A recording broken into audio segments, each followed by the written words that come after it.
दोस्तों, एक हंस ने बताया कि दीपावली क्यों मनाई जाती है। दोस्तों, अगर आप भी जानना चाहते हो तो आज की इस वीडियो में अंत तक बने रहें।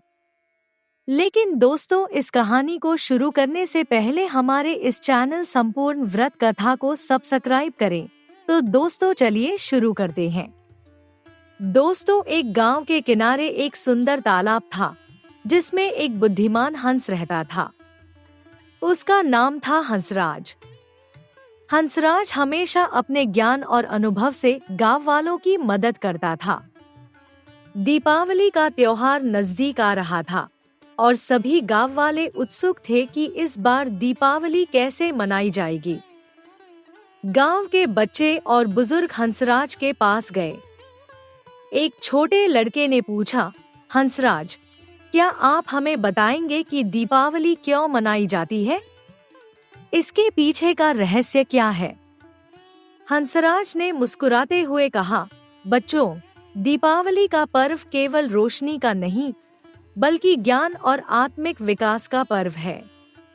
इसकी कहानी बहुत पुरानी है। मैं तुम्हें एक कहानी सुनाता हूँ जो इस पर्व का गूढ़ रहस्य उजागर करेगी। हंसराज ने अपनी कहानी शुरू की। यह कहानी अयोध्या के राजा राम की है। राम और सीता का विवाह हुआ और उनका जीवन सुखद था। लेकिन फिर रावण, जो लंका का राजा था, ने सीता का अपहरण कर लिया। राम ने अपने भाई लक्ष्मण के साथ मिलकर सीता को बचाने की ठानी। उन्होंने हनुमान जी की मदद से लंका पहुंचकर रावण से युद्ध किया। हंसराज ने बताया कि कैसे राम ने अपने साहस और सत्य के बल पर रावण को हराया और सीता को मुक्त किया।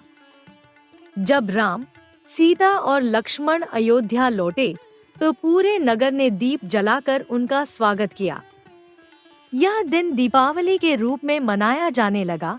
हंसराज ने कहा, दीपावली का पर्व सिर्फ विजय का प्रतीक नहीं है।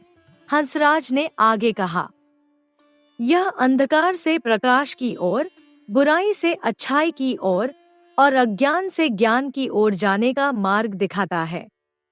जैसे राम ने सत्य और धर्म की राह पर चलते हुए रावण को हराया, वैसे ही हमें भी अपने जीवन में सत्य का पालन करना चाहिए।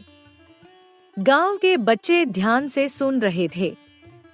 हंसराज ने उन्हें समझाया कि दीप जलाने का अर्थ केवल घरों को सजाना नहीं है, बल्कि अपने अंदर की बुराइयों को मिटाना है। जब हम दीप जलाते हैं तो हमें यह याद रखना चाहिए कि यह केवल रोशनी नहीं है, बल्कि हमारे अंदर की अच्छाई का प्रतीक है। हंसराज ने कहानी को आगे बढ़ाते हुए बताया, दीपावली का एक और महत्वपूर्ण पहलू है लक्ष्मी पूजन। लक्ष्मी माता धन, समृद्धि और समर्पण की देवी है। हमें यह समझना चाहिए कि धन का सही उपयोग ही हमें समृद्ध बना सकता है। केवल धन इकट्ठा करना ही महत्वपूर्ण नहीं है, बल्कि उसे अच्छे कार्यों में लगाना भी उतना ही आवश्यक है। उसने बताया कि कैसे लोग इस दिन अपने घरों को साफ करते हैं, दीप जलाते हैं और लक्ष्मी माता की पूजा करते हैं। यह समर्पण और कृतज्ञता का प्रतीक है। हंसराज ने समझाया, दीपावली पर परिवार का महत्व और भी बढ़ जाता है। यह समय एक साथ रहने, प्रेम बांटने और एक दूसरे के साथ मिलकर खुशियां मनाने का है। जब हम एक साथ होते हैं तो हमारी खुशियां दोगुनी हो जाती हैं। इस दिन हमें अपने परिवार के साथ बैठकर एक दूसरे के लिए अच्छे विचार करने चाहिए। हमें यह याद रखना चाहिए कि परिवार ही हमारी सबसे बड़ी संपत्ति है, उसने कहा। हंसराज ने बताया कि दीपावली नए आरंभ का प्रतीक भी है। जैसे हम अंधकार से प्रकाश की ओर बढ़ते हैं, वैसे ही हमें अपने जीवन में नए विचारों और नई शुरुआत की ओर कदम बढ़ाने चाहिए। यह समय अपने पुराने विचारों और बुराइयों को त्याग कर नए विचारों को अपनाने का है। दीपावली का पर्व हमें दान और परोपकार का महत्व भी सिखाता है। हंसराज ने कहा, इस समय हमें अपनी संपत्ति का कुछ हिस्सा जरूरतमंदों के साथ बांटने का प्रयास करना चाहिए। यह न केवल हमें संतोष देगा, बल्कि दूसरों की मदद करने की भावना भी जागृत करेगा।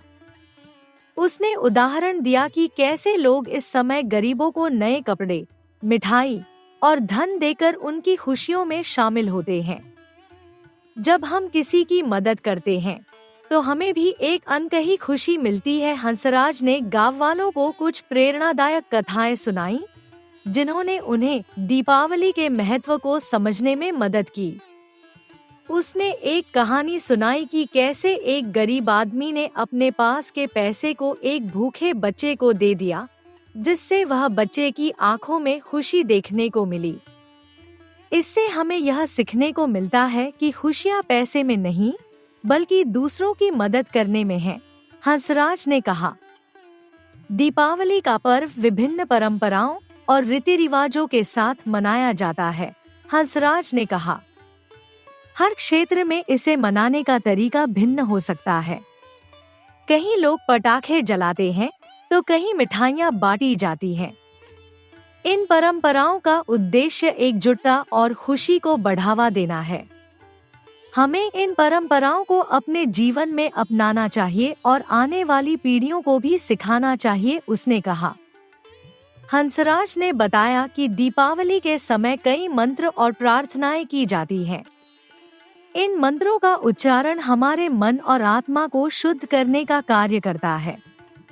यह हमें सकारात्मक ऊर्जा से भरता है और हमें अपने लक्ष्य की ओर अग्रसर करता है। उसने एक सरल मंत्र का उदाहरण दिया, जिसे बच्चे आसानी से याद कर सकें। यह मंत्र हमें याद दिलाता है कि हम हमेशा सच्चाई और प्रेम के मार्ग पर चलें। भारत एक ऐसा देश है जहां विभिन्न संस्कृतियों और धर्मों के लोग रहते हैं, हंसराज ने कहा। दीपावली का पर्व सभी के लिए एकता और भाईचारे का प्रतीक है। यह हमें यह सिखाता है कि भिन्नताओं में भी एकता होनी चाहिए। उसने बताया कि कैसे विभिन्न धर्मों के लोग इस पर्व को अपने अपने तरीके से मनाते हैं, लेकिन अंततः इसका मूल संदेश एक ही है, प्रेम और समर्पण। अंत में हंसराज ने कहा, दीपावली का पर्व केवल एक त्योहार नहीं है, बल्कि यह जीवन के महत्वपूर्ण पहलुओं का प्रतीक है। हमें इस पर्व से सीखने की कोशिश करनी चाहिए कि कैसे हम अपने जीवन में अच्छाई, प्रेम, समर्पण और ज्ञान को बढ़ावा दें। जब हम इन मूल्यों को अपने जीवन में अपनाएंगे, तो हमारे जीवन में सच्ची खुशियां आएंगी। उन्होंने हंसराज का धन्यवाद किया और दीपावली को न केवल एक पर्व, बल्कि एक जीवन का संदेश समझा। तो दोस्तों, उम्मीद करते हैं आज की बताई गई जानकारी आपको पसंद आई होगी। पसंद आई हो तो इस वीडियो को लाइक करके हमारे इस चैनल संपूर्ण व्रत कथा को सब्सक्राइब करें। धन्यवाद।